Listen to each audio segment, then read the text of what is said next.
Hello viewers, আসসালামু আলাইকুম। আমি মোহাম্মদ সোহাগ, বিএসসি অনার্স গণিত বিভাগ। সো আজকে আমি আলোচনা করব নবম দশম শ্রেণীর সেট অফ ফাংশন এই টপিকটি নিয়ে। সো এটা হচ্ছে আমাদের গণিত বইয়ের দ্বিতীয় অধ্যায়ের পড়া। সো এটা আমরা একেবারে বেসিকটা যদি আমরা কভার করতে পারি, তাহলে এই অধ্যায়ের বা এই অনুশীলনীর অঙ্কগুলো আমরা ভালোভাবে সম্পূর্ণ করতে পারবো। সো আমরা এই অধ্যায়টাতে দেখতে পাচ্ছি যে সেট আর হচ্ছে ফাংশন। সেটটা হচ্ছে 2.1 অনুশীলনী আর ফাংশন হচ্ছে 2.2।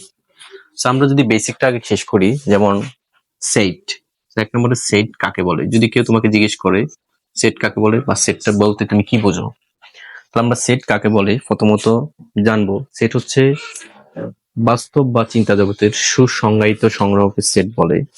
সেট প্রকাশের পদ্ধতি হচ্ছে দুইটা, মনে রাখবা। একটা হচ্ছে তালিকা পদ্ধতি আর একটা হচ্ছে গঠন পদ্ধতি। সো সেটটা আসলে কি, এই জিনিসটা যদি আমি ক্লিয়ার করি। আচ্ছা, তুমি যে এখানে বসে আছো, তুমি যদি পড়া টেবিলে এই মুহূর্তে বসে থাকো, তাহলে সামনে দেখো তোমার সামনে কি কি বই আছে। যেমন তোমার সামনে ধরো একটা গণিত বই আছে, একটা ইংরেজি বই আছে, ধরো একটা বাংলা বই আছে। সো এই যে আমি তিনটা বই বললাম না, এই তিনটার বইয়ের প্রথমে একটা সেকেন্ড ব্র্যাকেট এবং শেষে একটা যদি আমরা সেকেন্ড ব্র্যাকেট দেই, তাহলে এটা একটা সেট হয়ে যাবে। কারণ সেট প্রকাশের পদ্ধতি হচ্ছে দুই পাশে দুটো সেকেন্ড ব্র্যাকেট দিতে হবে।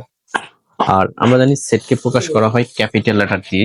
যেমন আমরা এটা যদি ক্যাপিটাল লেটার এ দিয়ে প্রকাশ করি, বা এটা বি দিয়ে প্রকাশ করা লাগতে পারে, সি দিয়ে করা লাগতে পারে, তাহলে আমরা এক কথাই বুঝবো সেট হচ্ছে কোনো বাস্তব বা চিন্তা জগতের সমাবেশ। যেমন গণিত, ইংরেজি, বাংলা, এগুলো আমরা কি সাজিয়ে লিখেছি, তাহলে এটা হচ্ছে একটা সমাবেশ। সো আমরা যদি এরকম লিখি, যেমন বি ইকুয়াল টু ধরো 1 2 3 4 একটা সেট, সি ইকুয়াল টু ধরো লিখলাম এ বি সি ডি, এগুলো হচ্ছে একটা সেট। সো সেট আশা করি তোমরা বুঝতে পেরেছো। যেমন আরো যদি আমি এক্সাম্পল দিই, আমি যদি বলি যে কোনো অঙ্কের একটা বাস্তব জগৎ আছে, যদি আমি বলি সেট বাস্তবে কি কাজে লাগে। সো বাস্তবে যদি আমি যদি বলি এটা আমাদের যাচাই করতে বা বাছাই করতে আমাদের সেট ব্যবহার করা হয়, এবং কোনো কিছু পছন্দ করতে তাও সেট ব্যবহার করা হয়। যেমন একটা এক্সাম্পল আমি তোমাকে দিলাম, একটা কলম আর হচ্ছে একটা খাতা। সো আমি যদি তোমাকে বলি এটা তুমি কতভাবে পছন্দ করতে পারো, তাহলে তুমি বলবা যে আমি স্যার খাতা এবং কলম দুটোই পছন্দ করতে পারি।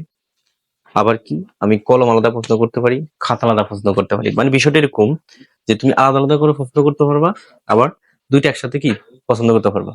তো বিষয়টা এই জায়গায় যে সেট আমরা প্রকাশের পদ্ধতি হচ্ছে বাস্তব জগতে যেটা আমরা ব্যবহার করি। তো এখন যে যে তালিকা পদ্ধতি আর হচ্ছে গঠন পদ্ধতি, আমরা যদি তালিকা পদ্ধতি আলোচনা করি, যেমন দেখো, যেমন a ইকুয়াল টু 1 2 3 4, এই যে সংখ্যা আকারে থাকবে 2 4 6, বা একটা হচ্ছে একেবারে তালিকা হচ্ছে সাজানো থাকবে, যেটাকে তোমার কোনো কাজ নেই, এটা কাজ করা থাকবে।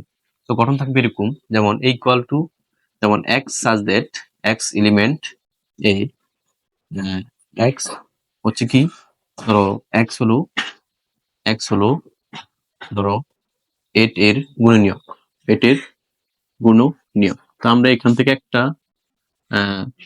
কিছু গুণিত হয়েছে কিরকম, যে এটা জাস্ট এলিমেন্ট আকার থাকবে, কি আকার থাকবে, জাস্ট এলিমেন্ট আকার থাকবে, এবং চলক জাতীয় কিছু থাকবে। তো মাথায় রাখবা যে চলক জাতীয় কিছু থাকলে আমরা সেটাকে গঠন পদ্ধতি ধরে নিব, আর যেটা সাজানো থাকবে বা সমাবেশ আকারে থাকবে সেটা হচ্ছে কি, সেটা হচ্ছে তোমার তালিকা পদ্ধতি। সো এই দুইটা জিনিস কিন্তু আমরা একেবারে ক্লিয়ার, কোনটা গঠন কোনটা তালিকা। সো আমি যদি তোমাকে এরকম লিখে দেই, সাপোজ 2 3 4, আচ্ছা এটা কেমন পদ্ধতি, তুই বলা তালিকা পদ্ধতি। যদি বলা থাকতো এক্স এলিমেন্ট এন, এরকম যদি বলতো এলিমেন্ট, এই জিনিসটা একটু খেয়াল করো, এলিমেন্ট ইংরেজি শব্দ। সো এলিমেন্ট মানে হচ্ছে উপাদান, এলিমেন্ট মানে কি উপাদান। সো আমরা যদি বলি এক্স এলিমেন্ট এ, মানে এক্স এর উপাদানগুলো এক্স এর মান। যদি বলি বি এলিমেন্ট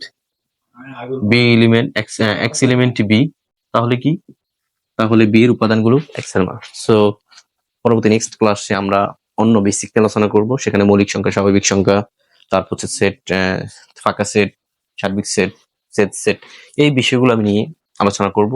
আজকে এতটুকু, গুড বাই, সি ইউ।